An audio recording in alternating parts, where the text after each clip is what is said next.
Welcome back. You're still tuned into Mid-Cap Radar. Anupam Rasayan, that's the next management on the show, reported one of the best quarters this time. Vishal Thakkar, who is the Deputy CFO at the company, is joining us now to understand the outperformance that came by this time.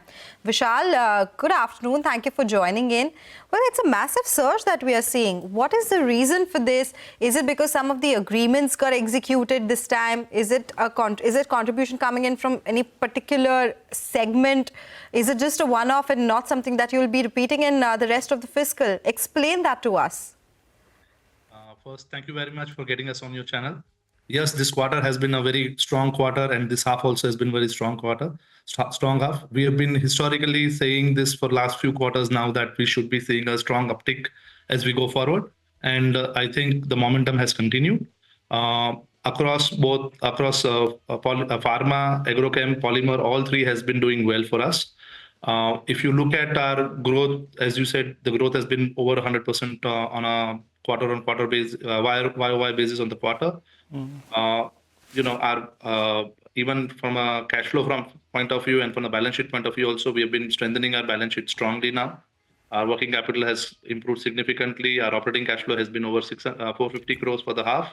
So overall, a good quarter. I would say the primary reasons will be two. There was a strong commercialization of our orders that we had received from our customer, and also there was a liquidation of an old inventory of around about 150 crores, which also supported this. But even if I take that off, we have a very strong demand that we are seeing across all the three segments, which has really contributed to this.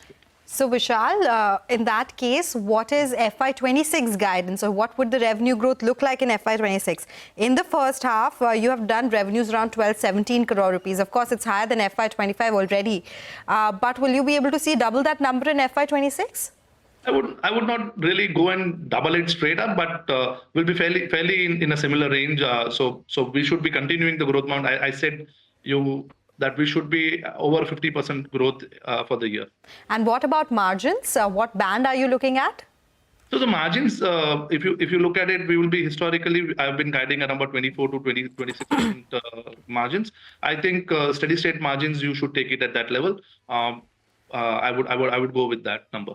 But for this quarter, because of the one-off sales where we have strengthened the balance sheet and focused on that, so we have taken the old inventory out, which has a little lower margin than what we would have seen otherwise. And also the new products that we have launched from polymer and pharma, which will start kicking in, the stronger margins will start kicking in the next 2 quarters.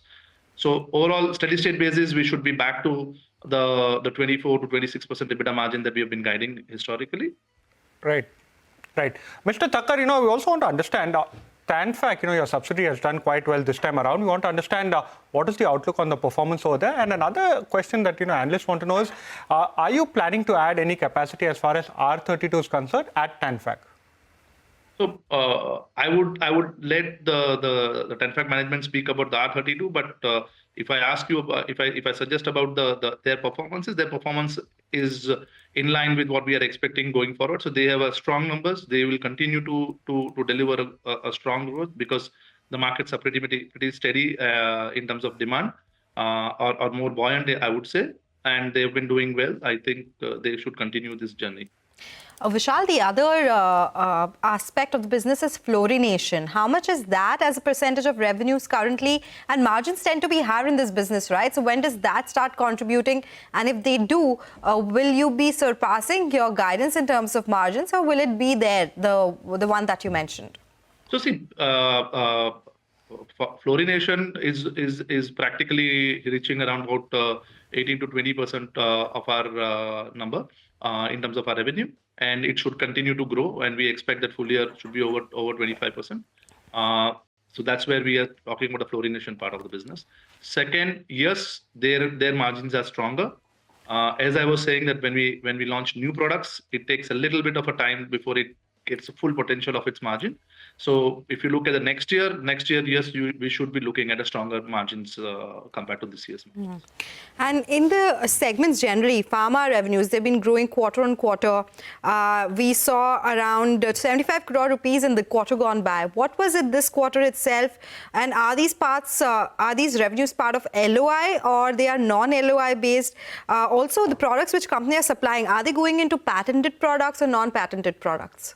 So if you look at pharma largely it is an import substitution. We are focusing on more on the KSM side rather than going into the API side, because that's the segment that we believe is where we have a stronger play. And there is a strong synergy from our other product portfolios also.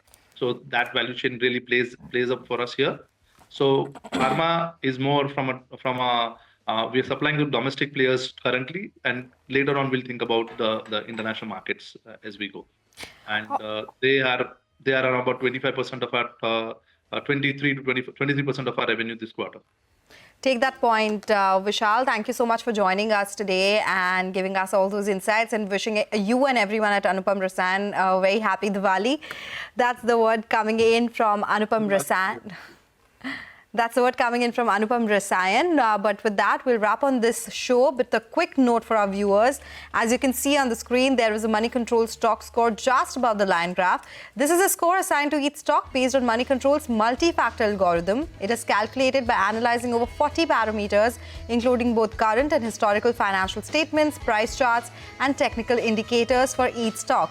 Each of the individual parameters considered for calculation of the 4 factors are assigned a score, which is then aggregated to arrive an overall Q factor score, G factor score, V factor score, and T factor score. Remember, this is not a buy or sell recommendation. Any investor or viewer is advised to carry out necessary diligence on their own or through a certified registered financial advisor for investment decisions.